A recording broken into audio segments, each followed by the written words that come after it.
Tennessee's a made field goal away from us sitting up here, halftime shows, pregame shows, college football final, talking about how great Joey Aguilar was and how great Chris Brazil was and how great Tennessee was in this game, because it was that kind of football game. It was like you could just flip the outcome and the narrative with the team that played really good football. And that's what made this game so great.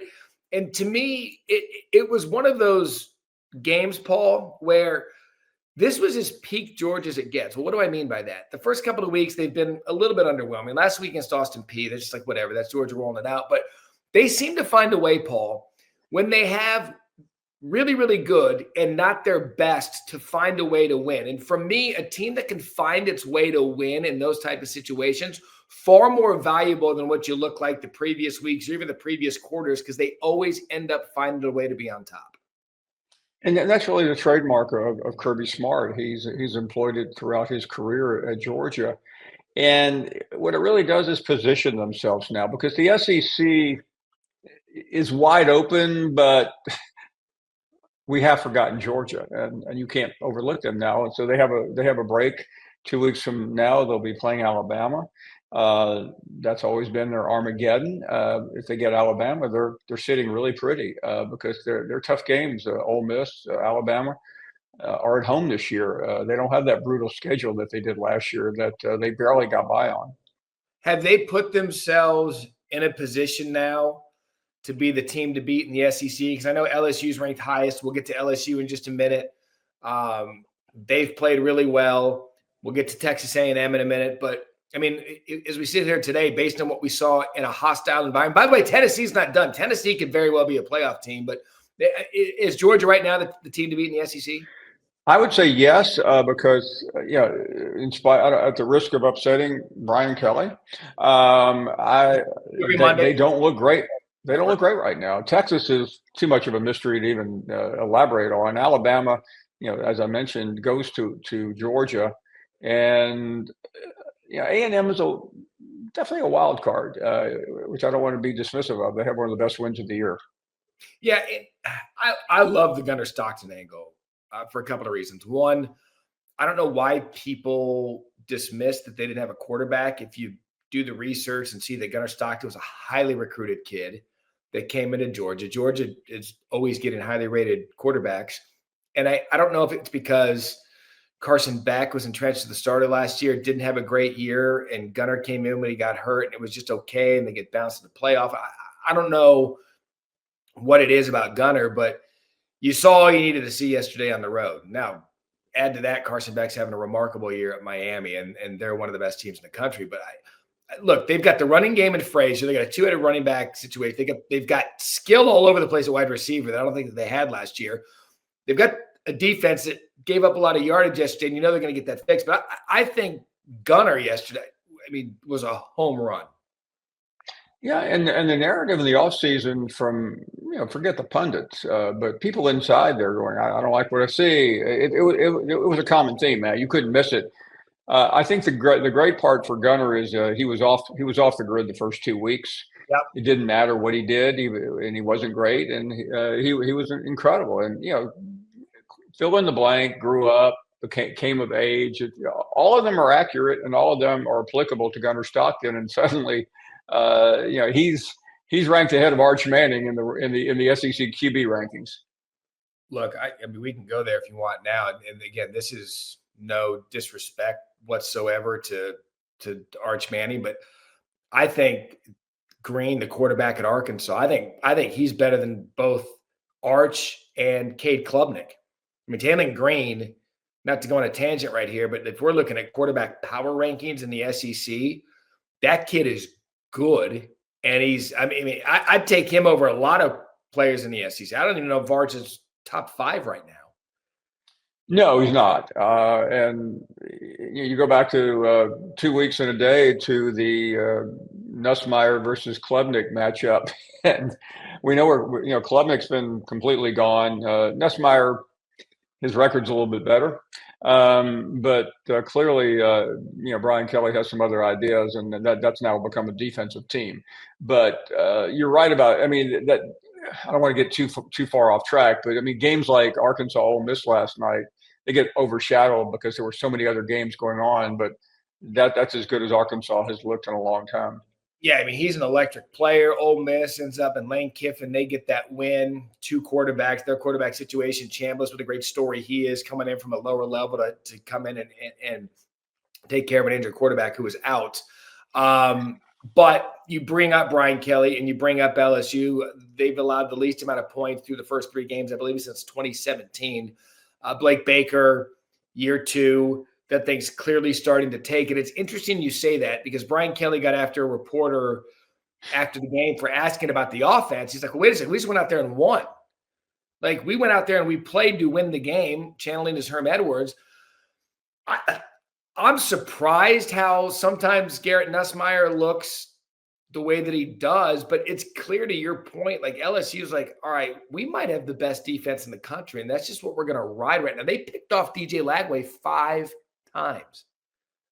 Yeah, and at this point last year, they had one of the worst defenses in the country. But spending a lot of time with Brian Kelly, for those who don't know, I interview him every Monday on our afternoon show.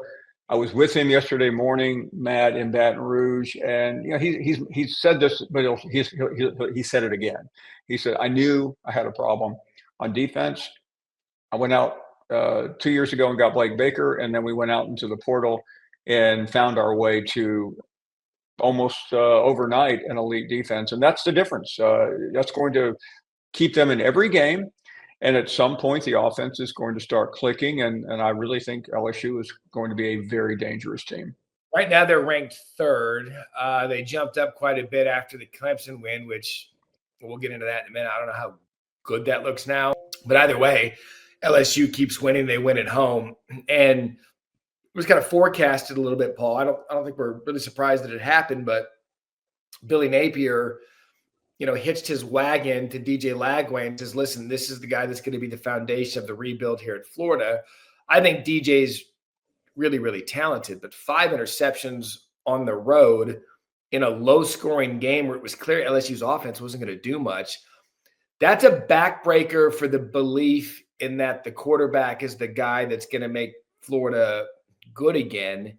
To kind of see that, if you were hinging any hope on it, if you're a Gator fan, I mean, you've got to be a little bit demoralized in that the one guy you were pinning your hopes on, not the coach, the quarterback, had one of those games. Yeah, and just to repeat, the schedule is their enemy, and they're 1 game into the 4-game schedule that many thought would undo them. The schedule reads Miami next week, Texas after a bye week, and then at Texas A&M. Texas now looks like the easiest of those 4, and they're already 1 down, having dropped the USF game. So I mean, they're in nomad's land right now, Matt. Even if they won all 3 of these games, they still have 2 losses with Georgia, Tennessee, and others on the schedule. Their path is very challenged, and I mean the odds. I'm not going to sugarcoat it on your podcast here. I mean, Billy Napier is not coming back next year. I mean, I don't see it. I don't see a path for him. Yeah, and then you wonder. It goes into this when the coaching hire and fire process takes place. So they do it with Napier, with Dan Mullen, who by the way is 3-0 at UNLV, and they have to start over, and he's got to build his own roster. And you have to do this churn, and you have to figure it out. Now, it's different than it was back in the day because, we've been talking about, you can replace your portal with 70 players like Rich Rod did at West Virginia and go and win the backyard brawl yesterday. But to start over again, like now you're just doing this cycle over and over again where, okay, Billy Napier, he's 20-21 through his first 41 games. So now we're gonna do it all over again. But here's the problem, though. I agree with you. That has been their Waterloo. But when you're sitting there at 20-21, and I think it's something like 15-21 in the SEC, how do you make a case not to do it over again? Now, the one thing I was at the Dallas airport yesterday watching football, about to pop back here, and a guy yelled at me behind the bar, and I said, so he's wearing a Gator hat, okay? I said, so what do you think? He said, we got to get rid of Napier. I said, who do you want? Which is always the most candidate. Then you can talk about this. And I knew what the answer was. He said, Lane, got to grab him. Now, that's great. That was the one last year, but we're about to hear on this E60 in a couple of days that Lane Kiffin is entrenched in Oxford. He didn't take the Auburn job because his daughter Landry just moved there and begged him not to. So now is he going to walk away from what's a really good job and a really great place to go to a place that has won very infrequently in history? Yeah, because at this point, like, what are you looking at? Do you know? Here we go. Damn it, I didn't want to get this, but here we go. Are you looking at a guy that you know wants to get back into coaching and John Gruden? Like, are you just going, because you're right. Like, what's Lane's motivation to go to a place that keeps dumping their coaches after 3 to 4 years, and a coach that took you to 3 straight New Year's 6 games, an SEC championship, and almost beat Alabama? So you're comfortable at Ole Miss. You can get anybody you want. They have some money, and you're contending for a playoff every year. Do you go get John Gruden, like a guy that you know wants to get back into coaching? Do you say Alex Golis, South Florida, exciting offense, former Tennessee offensive coordinator? Again, I get it. Billy Napier's still there, but if we're going to have this conversation, let's have it. I mean, what do you do? Because I just don't know that Lane is motivated. Like you said, there's something coming out about it in that story. I don't think he's motivated to look there. Not right now, but Lane's always a year ago, as I told you, he would have taken it, but it's a year later. You don't know. I think all of us like Billy Napier, but I think it's hard to make a strong case if you're Scott Strickland.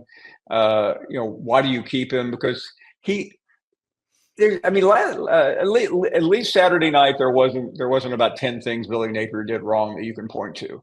That's usually the case after a Billy Napier loss. So I mean, it was a clean loss if there's such a thing, but it was still the second loss of the season, and the schedule is just suffocating him. I feel bad. I feel bad for him. I like, knowing what I know about the Florida job in and out, as well as you do. I feel bad because it's like you were given the keys to a power job in the SEC, and I don't know that it's going to work. And here's what I'd say about this: if and when jobs come open, like I think the Virginia Tech job is going to come open sooner than later, with them just getting boat raced by Old Dominion yesterday. Which, by the way, Paul, we can play this game for a second. If and when that job does come open, and I like Brent Pry, he's a good defensive mind. Can we just go ahead and just pencil Jimbo Fisher in at Virginia Tech? I mean, that's match made in heaven. Jimbo Fisher at Virginia Tech. Again, I hate placing people in jobs that are still taken, but anyway, my point being, go ahead. Well, and Brent's gone. I mean, that's not going to be a factor. What's the famous saying? Almost heaven, Virginia Tech. No, that's West Virginia, but it's close enough. Yes, I think that's a Jimbo Fisher Virginia Tech collision course. But my point being with the coaching is that sometimes you can get enamored by a shiny toy when really the best thing for you is someone who doesn't bring you sizzle, that brings you substance. And that's what Mike Elko brought to Texas A&M, whereas he wasn't the guy at first. There were some flirtations with Mark Stoops. It was all weird how that went down. It didn't go down. Ironically, Jimbo Fisher vacated from Texas A&M. But they have a guy now, 2 years in, Paul, that can go on the road in Notre Dame and have the chest to fight back the way that they did last night and win the game on 4th and goal. I mean, A&M now, they're not going to get a lot of conversation, but they will after last night because they did it in front of millions of people. No, and by the way, they're part of this 4-game stretch for Billy Napier. That I'm glad we pivoted there, because we've been talking for a couple of weeks now, and all of our friends have whispered, keep your eyes on the Aggies, and they proved it last night. And as big as that was for Texas A&M, it was equally painful and a body blow to Marcus Freeman, who everyone loves, and there's so much to love there. But you can't miss it. You can't miss a point after. You have to finish the job. and their path back is almost non-existent. Yeah, because we did this on College Football Final. I mean, if you look at their schedule, I mean, I guess 10-2 they get a look, but it's 10-2 with 2 ranked losses. I mean, I don't know. I think their playoff chances with the All-State Playoff Predictor were 8%. I don't know that you can start the season 0-2 and find your way back No. in. Well, I mean, you need everything to go your way. You need Texas A&M and Miami to be in the top 10, and you're begging for Southern Cal to be great. So when you beat them, you have a real big win. Right now, that's a long shot. Where does A&M factor with you? They have Auburn coming up next. I believe they have an open date, so that they're, or do they? Yeah, they have an open date. They go Saturday, September 27th. So they have, Paul, the grid coming up for Texas A&M. Auburn, which has a big game against Oklahoma this week. We're going to learn a lot about Hugh Freeze this week. I mean, we learned a lot about the Sooners with Michigan. But they have Auburn, Mississippi State, Florida the next 3 weeks after a bye week. I mean, I think that they're going to be in the conversation like they were last year going into the end of the season as a chance to play for the SEC championship. Yeah, I think they're in good shape in those games. And why not? I mean, here's a program that has come so close for so long, and everything about Mike Elko screams success. Do you feel better about Alabama today? Are they feeling better in Tuscaloosa about the Tide? I am feeling better, but I'm still. I mean, I'm watching that game one team has great speed, one team is slow. One team is deep and talented across the board, and the other team has a couple of good players. And I'm thinking about Luke Fickell. How long has it been since he was the hottest coach in the country? Yeah. And look at him now. And by the way, I thought it was a pretty good move when he made it, but it's just taking so long, and I just don't know how much time he has. But Alabama, they're hot right now, and guess what? They have a bye week before they go to Georgia, and I think the fact that you can calculate whether Georgia winning or losing really affects that game. I don't think it affects it very much. Georgia still stinging from that loss last year. That will be a bigger than life game. We know that. We know what happens when Georgia and Alabama play, and I still, as much as I give Kalen DeBoer credit for bringing this team back, I mean, you still have a lot of question marks. And every time I was in a meeting the other day, and one of the quarterback gurus I work with was wondering about Ty Simpson, but every time he gets questioned, he goes out and plays flawlessly.